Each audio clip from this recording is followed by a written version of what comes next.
Friends, I am Dharmesh Gajjar. आज मैं आपके सामने एक वीडियो लेके आया हूँ जिसमें सबसे इम्पोर्टेंट बात ये होती है कि एक मैन्युफैक्चरर्स अपनी प्रोडक्ट को डिज़ाइन कर रहा है, अपने प्रोडक्शन हाउस में उसको मैन्युफैक्चरिंग कर रहा है, लेकिन उसको सेल करना है रिटेल मार्केट में। रिटेल मार्केट मतलब हर सिटी के कोने कोने में आए छोटी मोटी दुकान के अंदर वो प्रोडक्ट होनी चाहिए। तो सबसे इम्पोर्टेंट फैक्टर ये आता है कि उस प्रोडक्ट को रिटेल मार्केट में सेल आउट कैसे करें। बहुत सारे ऐसे ऐसे फैक्टर्स हैं जिसके अंदर मैं आपके साथ डिस्कस करने वाला हूँ। सबसे पहला point, standardization of the product. Customer आपकी प्रोडक्ट को क्यों परचेस करेगा? क्योंकि कस्टमर्स को सेटिस्फेक्शन होना चाहिए, मुझे जो प्रोडक्ट मिलेगी that will be very good product और मैं अपने यूज़ के लिए उस प्रोडक्ट को लूँगा तो बार बार मैं उसका यूज़ करूँगा ताकि सेल्स बढ़े। एक मैन्युफैक्चरर्स हमेशा यही देखता है कि मेरा सेल्स ज़्यादा से ज़्यादा हो, हर मंथली, हर क्वार्टरली, हर ईयरली मेरा ग्रोथ होने चाहिए। The first point, standardization. Standardization मतलब क्या होता है?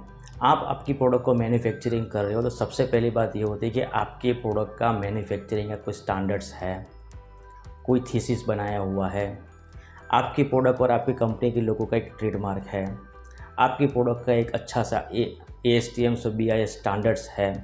तो ये सब चीज़ इंपॉर्टेंट है। तो सबसे पहले अगर आप रिटेल मार्केट में एंटर होना चाहते हो तो आपके पास आपकी प्रोडक्ट का स्टैंडर्डाइजेशन होना ज़रूरी है। अगर स्टैंडर्डाइजेशन नहीं है तो कल इसके ऊपर बहुत बड़ी इफेक्ट आ जाती है जिसकी वजह से मैन्युफैक्चरर्स को प्रॉब्लम्स हो जाती है। तो first we have to go for the standardization of the product. Second, I would like to discuss about the market potentials of the customers. It means where is your customer. अगर आप आपकी product को एक ऐसी industries में या तो ऐसी लोकेशंस में या तो ऐसे कस्टमर बेस पे देना चाहते हो जहाँ पर लोग ज़्यादा परचेस करने वाले हैं, तो मैन्युफैक्चरर्स को सबसे पहले ये मालूम होना चाहिए कि वेयर इज़ माय कस्टमर। कहाँ पर मैं अपनी प्रोडक्ट को लाऊंगा तो वहाँ पे लोग परचेस करने के लिए आएंगे। अगर FM जैसे इंडस्ट्रीज़ वाले अगर रिटेल मार्केट में जाना चाहते हैं तो they have to segment wise, they have to define the segments कि वो प्रोडक्ट बच्चों के लिए है, टीनेजर के लिए है, बड़ों के लिए है, घर के लिए एप्लीकेशन है, ऑफिस के लिए एप्लीकेशन है, हार्डवेयर के लिए एप्लीकेशन है, बिल्डिंग कंस्ट्रक्शन के लिए एप्लीकेशन है। थिंक अबाउट द पोटेंशियल कि where is your customer base.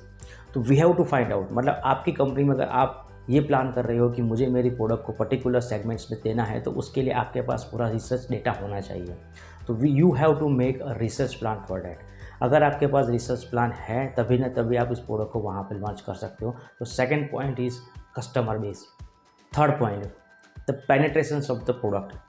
Product को मार्केट में ले जाने के लिए सबसे पहली बात यह आती है कि लोग आपको कैसे जानेंगे, तो वो लोग आपकी प्रोडक्ट को परचेस करें। उसमें बहुत सारे फैक्टर्स आते हैं। पेनिट्रेशन मतलब ड्रॉ करना, मटेरियल प्रोडक्ट को मार्केट में लॉन्च करना, लेकिन बिलो प्राइस, मतलब देखा जाए सेलिंग प्राइस से कम रेट में जाएगा तो लोग पहले तो परचेस करना पसंद करेंगे ताकि आपकी प्रोडक्ट की ब्रांड अवेयरनेस हो जाए। उसके लिए 2-3 अलग अलग टेक्निक्स हैं। सबसे पहली बात यह होती है कि आपको आपकी प्रोडक्ट को अवेयरनेस करने के लिए आपको डिजिटल मार्केटिंग प्लेटफॉर्म का इस्तेमाल करना पड़ेगा। जैसे फेसबुक से एड्स है, लिंक्डइन ऐड है, यूट्यूब ऐड है, कोई टीवी सिनेमा में ऐड करोगे, पेपर में ऐड दोगे। पब्लिक को अवेयरनेस होना ज़रूरी है। अगर पब्लिक अवेयरनेस होगी, पब्लिक को मालूम चलेगा कि ये प्रोडक्ट मार्केट में है तो let us we have to buy. Second point ये आता है कि आप अपनी प्रोडक्ट को पेनिट्रेट करने के टाइम पे आपके जैसे दूसरे भी मैन्युफैक्चरर्स है जो मार्केट में अच्छी तरह से स्टेबल्स है, you have to go for the type with them. आपको उनके साथ टाइप करना पड़ेगा, सर आपकी प्रोडक्ट भेजो साथ में हमारे प्रोडक्ट डिस्काउंटिंग के साथ दो। अगर कॉलगेट का मैं ब्रश या ट्यूब लेता हूँ तो उसके साथ ये प्रोडक्ट जाएगी तो लोगों को वो प्रोडक्ट मिलेगी फ्री ऑफ कॉस्ट। तो उससे क्या होगा, सब material you have to sell on the free, otherwise very low price. तो सामने वाले के प्रोडक्ट के साथ में आपका प्रोडक्ट भी जाएगा, लोग उसको यूज़ करेंगे, लोगों को मालूम चलेगा ये प्रोडक्ट है, तो वो बाद में वो प्रोडक्ट लेने के लिए पसंद करेंगे अलग अलग जगह पे जाके। तो first of all you have to find out कि आपका प्रमोशनल एक्टिविटीज़ क्या है, आपका पेनिट्रेशन एक्टिविटीज़ क्या है, आपका डिजिटल मार्केटिंग एक्टिविटीज़ क्या है। That is you have to make the proper way. तो उसी से क्या होगा कि आपका हर एक प्रोडक्ट लोगों को मालूम चलेगा कि मैं ये प्रोडक्ट बना रहा हूँ और ये प्रोडक्ट मुझे अच्छी लग रही है। उसमें भी क्वालिटी स्टैंडर्ड्स मेंटेन किए हुए हैं, उसके अंदर कुछ आपके लाइसेंसेस रखे हुए हैं, तो लोगों को मालूम चलेगा कि नहीं this is the standard product, quality अच्छी क्वालिटी है तो हम उसको लेना पसंद करेंगे। तो this is one of the major factors. Third point सबसे इंपॉर्टेंट ये आता है हर मैन्युफैक्चरर्स के लिए कि वो रिटेल मार्केट में मटेरियल को कैसे पहुंचाएं। उसके लिए बहुत सारे क्वेश्चंस हैं। एंड यूज़र से लेके, एंड यूज़र कहाँ से लेता है? लेता है डीलर डिस्ट्रीब्यूटर्स से। या तो लोकल अथॉरिटीज़ है। तो first we have to think about the end user को देने के लोकल अथॉरिटीज़ चाहिए। लोकल अथॉरिटीज़ में से आता है कि डिस्ट्रीब्यूटर्स आता है, स्टेट वाइज डिस्ट्रीब्यूटर्स आता है, डिस्ट्रिक्ट वाइज डिस्ट्रीब्यूटर्स आते हैं। तो डिस्ट्रीब्यूटर्स आया, डिस्ट्रीब्यूटर से पहले आता है रीजनल ऑफिस में आता है। रीजनल ऑफिस मतलब आपका अलग अलग वेयर हाउस, कि आपका पर्टिकुलर लोकेशन पे वेयर हाउस है, वहाँ से डिस्ट्रीब्यूटर के पास डिलीवरी होगी। और कंपनी जो होती है वो डायरेक्टली डील करती है अपने वेयर हाउस के साथ, जो अलग अलग लोकेशंस में वेयर हाउस रखे हुए हैं। थिंक अबाउट इट, अगर मैन्युफैक्चरर्स रिटेल में जाना चाहते हैं तो उसके पास पूरा सप्लाई चेन होना चाहिए, जहाँ पे वो देता है सबसे पहले अपने वेयर हाउसिंग अथॉरिटी को। वेयर हाउस में स्टॉक होता है, वहाँ से पूरा डिस्ट्रीब्यूटर्स को जाता है, डिस्ट्रीब्यूटर्स डीलर्स को फॉरवर्ड करते हैं, डीलर्स अलग अलग एजेंट्स को जाते हैं, उसके बाद रिटेल मार्केट में पहुँच जाता है। तो this is one of the factors that you have to think about the distribution network. एक डिस्ट्रीब्यूशन नेटवर्क ऐसा भी है कि जहाँ पे आपकी ऑफिस के अंदर अगर किसी एक लड़के को या दो लड़के को या तो पर्टिकुलर डिपार्टमेंट आपने फिक्स किया हुआ है, उस पर्टिकुलर डिपार्टमेंट वाले ओनली फोकस करते हैं बड़े बड़े शॉपिंग मॉल वाले, जैसे डी मार्ट वाले हैं, रिलायंस स्मार्ट है, जियोज़ है, उसके बाद और भी बहुत सारे। तो डायरेक्टली उनके साथ डील करते हैं, वो पूरी बल्क क्वांटिटी उनके पास जाती है और वो अलग अलग अपने रिटेलर स्टोर में वहाँ पे डालते हैं और लोगों को और पब्लिक को वो मटेरियल मिल जाता है। तो think about it, supply chain is one of the biggest and very important factors जिसके थ्रू आप अपना मार्केट बढ़ा सकते हो। लेकिन सप्लाई चेंज करने के लिए आपके पास एक स्ट्रेटेजिक प्लान होना चाहिए कि मैं हर मंथली कितना माल डंप कर सकता हूँ, कितने कस्टमर्स मेरा माल परचेस करेंगे, कितने लोकेशंस में, कितने सिटीज़ में के अंदर, कितने कितने शॉप्स के अंदर मेरा मटेरियल जाना चाहिए। उस हिसाब से आपका इन्वेंटरी प्लानिंग, आपका फाइनेंशियल प्लानिंग, आपका डिस्ट्रीब्यूशन प्लानिंग भी आपके पास रेडी होना चाहिए। उसके लिए भी आपको एक प्रॉपर प्लान बनाना पड़ता है, जिसके हिसाब से आप उसको अच्छी तरह से ड्रॉ कर पाओ। दूसरा इंपॉर्टेंट फैक्टर आता है आपका ट्रांसपोर्टेशन में you have to hire particular trucks और व्हीकल्स। आपकी कंपनी के अंदर एक अलग से डिपार्टमेंट हो या उनको पूरा कॉन्ट्रैक्ट दिया जाता है जिनके पास अलग अलग ट्रक्स वाले हो, या कोई ट्रांसपोर्ट अथॉरिटी को आपने हायर कर दिया है। अदरवाइज आपके पास खुद के पास ट्रांसपोर्टेशन फैसिलिटी हो जिसके थ्रू आप अलग अलग लोगों को मटेरियल सप्लाई कर पाओ। एक चीज़ क्लियरली मेंशन करनी है कि आपका एक टारगेट होना चाहिए कि मेरे वेयर हाउस के अंदर जितना माल पड़ा हुआ है और आपको मालूम है हर रोज़ वहाँ से जितना खाली हो रहा है, उस हिसाब से आपको वहाँ पर डंप करना है। उसके हिसाब से आपको प्रोडक्शन फैसिलिटीज़ को भी बढ़ाना पड़ेगा, एक्सपेंशन करना पड़ेगा, उसके लिए पूरा का पूरा मैनेजमेंट सिस्टम तैयार करना पड़ेगा।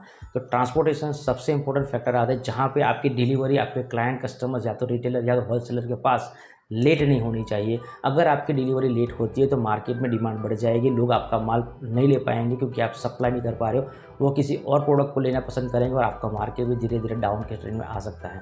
तो think about the particular transportation facility. आपका ट्रांसपोर्टेशन आपके पास होना चाहिए और जिसके थ्रू आप अपना मार्केट में अच्छी तरह से माल को डाल सको। अब एक सिंपल सी बात आती है, आपका हो गया ट्रांसपोर्टेशन हो गया, स्टैंडर्डाइजेशन हो गया, आपका हो गया everything.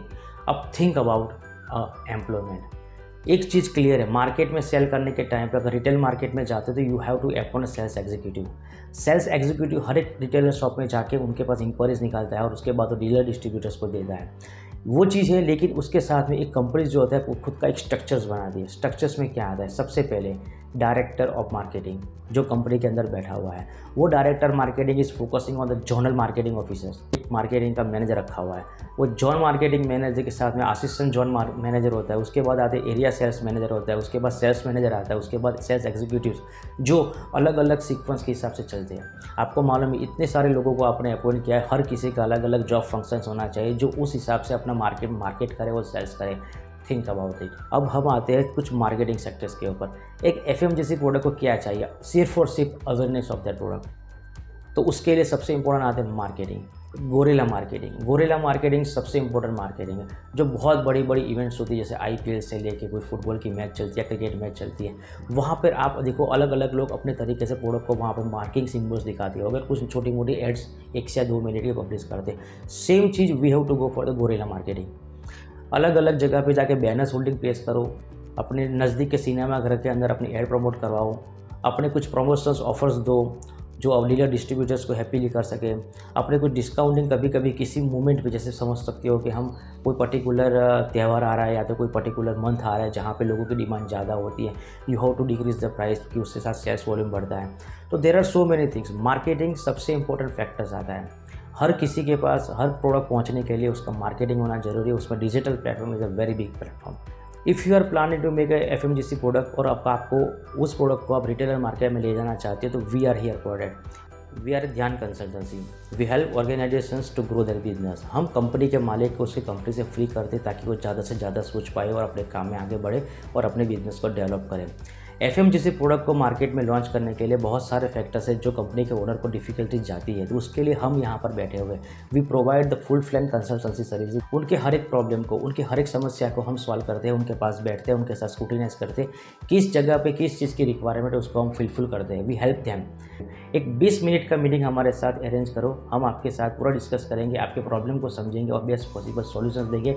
We are looking to work with you, we are looking to grow your business. और आपका बिजनेस ग्रो होता है, definitely we will be happy that our business also grow. Thank you very much.